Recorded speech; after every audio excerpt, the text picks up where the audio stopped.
SMBC 뉴스 투데이입니다. 최근 일주일간 전남 지역에 내린 평균 266.9mm가 넘는 폭우로 도내에서는 39억 원 규모의 피해가 발생했고 204억 원의 복구 예산이 투입된 것으로 잠정 집계됐습니다.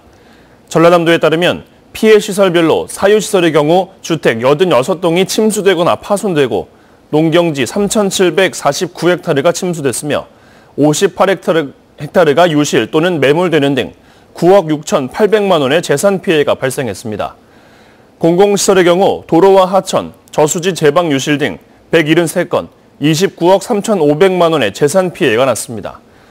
이 같은 피해를 복구하기 위한 예산은 총 204억 원으로 기재부 협의와 중앙재난안전대책본부 심의를 거쳐 이달 말까지 최종 확정될 예정입니다. 중대형 선박들이 부두에 접안하거나 출항할 때는 예인선의 도움을 받는데요. 이 예인선을 운영하는 업체들이 외국 기업과 여수산단 대기업의 편법 불법 행위로 피해를 입고 있다며 전면 파업을 예고하고 나섰습니다. 문영철 기자입니다. 여수 광양항에서 예인 선박을 운영하는 업체 관계자들이 한자리에 모였습니다. 해수장은 각성하라! 각성하라! 각성하라! 예! 항만 당국이 한 외국계 회사의 불법 행위를 눈감아주고 있다며 항의하는 겁니다. 보통 선사들은 해운 대리점을 통해 예인선을 배정받는데 등록도 하지 않은 외국계 회사가 사실상 해운 대리점 역할을 하면서 특정 예선업체에 우선권을 주고 있다는 것이 노조 측의 주장입니다. 해운법을 관리하는 해양수산청은 아무런 조치도 하지 않고 영세 예선업자들을 벼랑길로 떠밀고 있습니다. 노조 측은 또 여수산단 입주업체인 GS칼텍스가 한 예선업체를 사실상 소유하면서 일감을 몰아주고 있는 것으로 보고 있습니다. 현행법상 원유 등의 화주나 화주와 집에 특수관계에 있는 경우에는 예선 사업을 할 수 없습니다.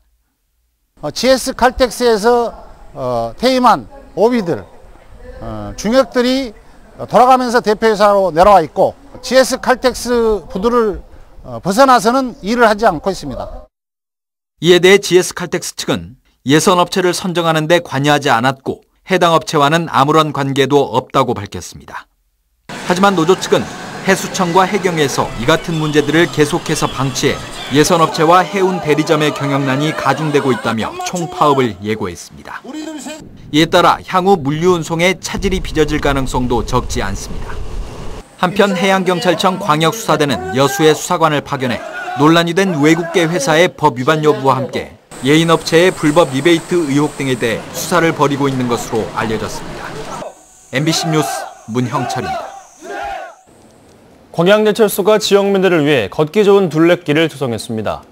포스코 광양제철소는 지역민들의 건강활동을 돕기 위해 제철소가 위치한 금호동 주택단지 내 둘레길 6.8km를 조성했습니다.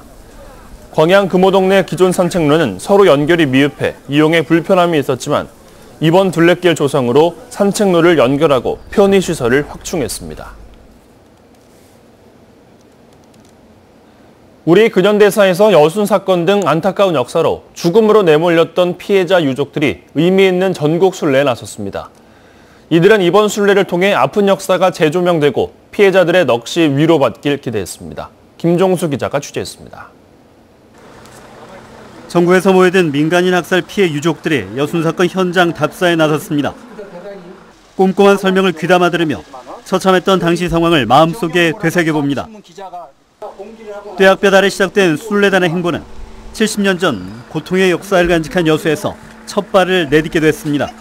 저지른 죄를 국민들 앞에 내지는 유족들 앞에 반성을 하고 후속 조치로서 위로를 하고 그다음에 앞으로 이런 일이 재발생되지 않도록.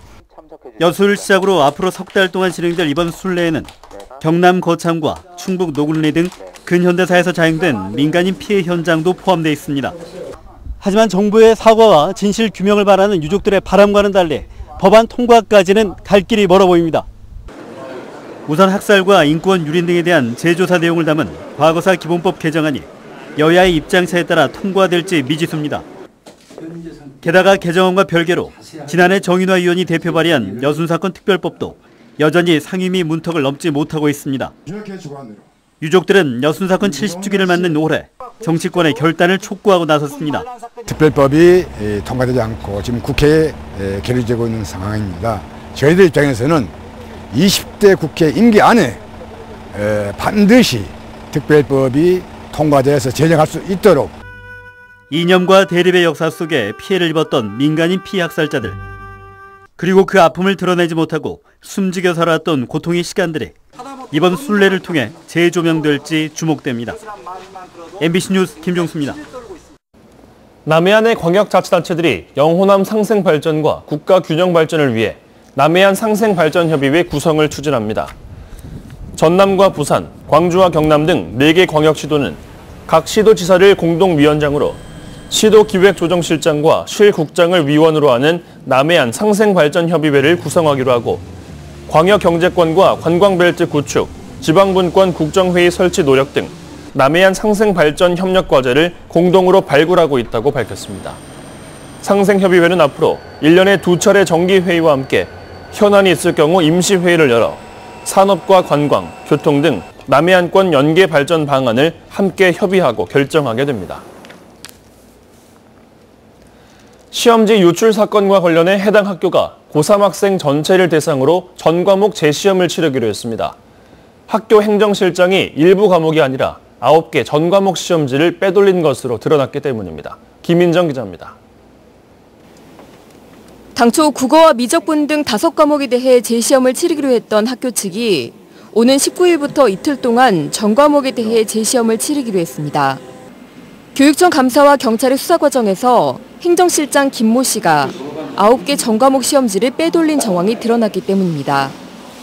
범행 당일인 지난 2일에 찍힌 학교 CCTV 화면에서도 이 같은 정황이 확인됐습니다. 적은 내용이 아니다 이 말이죠. 영상으로 파악하건대 복사본이 적은 내용이 아니다라고 판단을 저희들은 하고 있습니다. 시험지 보안 관리가 허술했다는 사실도 추가로 드러났습니다. 시험 성적 관리 지침에 따르면 출제된 시험지는 봉인된 상태로 보관해야 했지만 해당 학교는 이 지침을 지키지 않았습니다. 보안상에 지금 봉인이 지금 빠졌다는 것입니다. 시험지 유출 사실이 알려지면서 교원단체들은 일제히 성명을 내고 비리 관련자들에 대한 엄벌과 해당 학교에 대한 종합감사를 촉구했습니다. 교육희망 네트워크도 사립고등학교에서만 이런 일이 잇따라 발생하고 있다며 사학의 공공성 강화를 위한 특단의 대책을 교육청에 요구했습니다. 한편 광주시 교육청은 전체 일반계 고교를 상대로 시험 문제 출제부터 성적 처리까지 평가 과정 전반에 대한 실태 점검에 들어갔습니다. MBC 뉴스 김인정입니다. 서원마을의 대규모 축산시설 사업이 잇따라 추진되면서 주민들이 강하게 반발하고 나섰습니다. 악취 등으로 관광산업과 청정 먹거리에 기대고 있는 생계가 흔들릴 거라는 이유에서입니다. 양현승 기자가 현장 취재했습니다. 완도군의 한 섬마을. 조용했던 분위기가 요즘 뒤숭숭합니다. 돼지 13,000마리와 8,000마리 등 전에 없던 대형 축사 건립이 잇따라 추진되고 있기 때문입니다. 이게 제 개인의 문제가 아니라 신지 면민의 문제고 완도군의 문제라고 보기 때문에 필사적으로 이렇게 막을 생각했습니다. 분뇨 처리를 외부로 위탁한다고 하지만 특히 악취로 인해 완도군의 청정지역 이미지가 훼손될 거란 주민들 우려를 덜지 못하고 있습니다. 광어와 우럭, 전복, 미역, 다시마 등 지역에서 생산되고 가공된 친환경 먹거리의 최대 이점을 잃게 될 거라고 주장합니다. 명사심리해수욕장 등 관광지는 물론이고 특히 완도군이 역점적으로 추진 중인 해양 헬스케어 사업에도 악영향을 줄 것으로 보고 있습니다. 굉장히 민원이 많습니다. 왜냐하면 청정지역이고 또 군에서 중점적으로 추진하는 해양 헬스케어의 본고장이다 보니 저런 그 축사시설이 들어오다 보면 관광객도 끊길 것이고 신지면뿐만 아니라 인근 다른 섬에서도 수산경영인협회를 중심으로 펄쩍 뛰고 있습니다. 완도군이 개발행위 허가 신청에 대한 심의를 예정한 가운데 주민들은 집회 신고를 내고 반대의 목소리를 높일 계획입니다. MBC 뉴스 양현승입니다. 30도를 웃도는 폭염이 이어지면서 지자체가 피해 예방 대책을 추진합니다. 여수시는 주요 횡단보도와 교통섬 등 관내 30곳에 그늘막을 설치한 데 이어 살수 차량을 이용해 도로에 물 뿌리기 작업을 진행할 예정입니다. 또 폭염에 취약한 노약자 등을 돕기 위해 재난도우미 128명을 투입하고 냉방기를 갖춘 무더위 쉼터 330곳을 운영하기로 했습니다. 전라남도는 최근 도내 동물약품 도매업소를 불시 점검해 5곳의 위반업소를 적발했습니다. 전남도의는 이달 초 시군과 합동으로 점검반을 편성해 도내 25개 동물약품 도매업소를 대상으로 수의사 처방 대상 약품 관리 상태와 동물약품 보관과 유통 실태, 수의사 또는 관리약사의 약품 관리 실태, 유효기관 경과 약품 보관이나 판매 여부 등을 중점적으로 불시 점검했다고 밝혔습니다. 전남도는 특히 관리약사 부재로 적발된 5곳에 대해 해당 시군에 행정처분하도록 조치하고 판매량이 많은 동물약품 46점을 수거해 농림축산검역본부에 잠정 의뢰했으며 6개월 이내 재점검에 적발될 경우 가중 처분할 계획입니다. 광양도심의 숲 가꾸기 운동으로 기업 단체가 참여한 26곳의 공원이 조성됐습니다. 광양시와 광양도심 숲 가꾸기 위원회가 지난 2008년부터 기업과 민간단체가 함께 도심 숲 가꾸기 운동을 펼쳤습니다. 초복인 오늘도 전국이 펄펄 끓겠습니다. 전국 대부분 지방에 폭염특보가 발효 중에 있는데요. 서울 등 내륙 많은 지역에는 폭염경보가, 강원 일부 지방과 서쪽 곳곳으로는 폭염주의보가 계속되고 있습니다. 오늘 경북 영천 지방의 낮 기온은 38도까지 치솟겠고요. 강릉 36도, 광주 36도, 서울도 34도까지 올라서 어제만큼이나 덥겠습니다. 문제는 폭염이 끝이 보이지 않는다는 점입니다. 앞으로 열흘간은 뚜렷한 비 소식 없이 고온이 계속되거나 더 심해질 것으로 보이는데요. 온열 질환 걸리지 않도록 건강관리 잘 하셔야겠습니다. 지금 서해상에서 해무가 유입되면서 서해안과 내륙 곳곳으로는 안개가 끼어 있습니다. 강화도와 태안의 가시거리는 200m도 채 되지 않을 정도여서 출근길에 조심히 이동하셔야겠습니다. 오늘 낮 동안에는 전국 하늘이 맑게 드러나겠고요. 덥고 습한 공기가 밀려오면서 내내 무덥겠습니다. 또 전남과 영남 지방에서는 미세먼지 농도가 약간 높아질 수 있겠습니다. 오늘도 동해안과 경상도 곳곳에 열대야가 나타나고 있습니다. 강릉의 현재 기온 벌써 30도 가까이 올라 있고요. 포항은 28.7도를 보이고 있습니다. 서울도 해가 나면서 기온이 오르고 있는 상황입니다.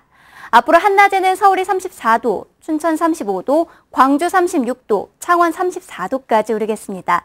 당분간 대체로 맑은 날씨가 계속되겠고 밤낮 없는 무더위가 이어질 전망입니다. 날씨였습니다.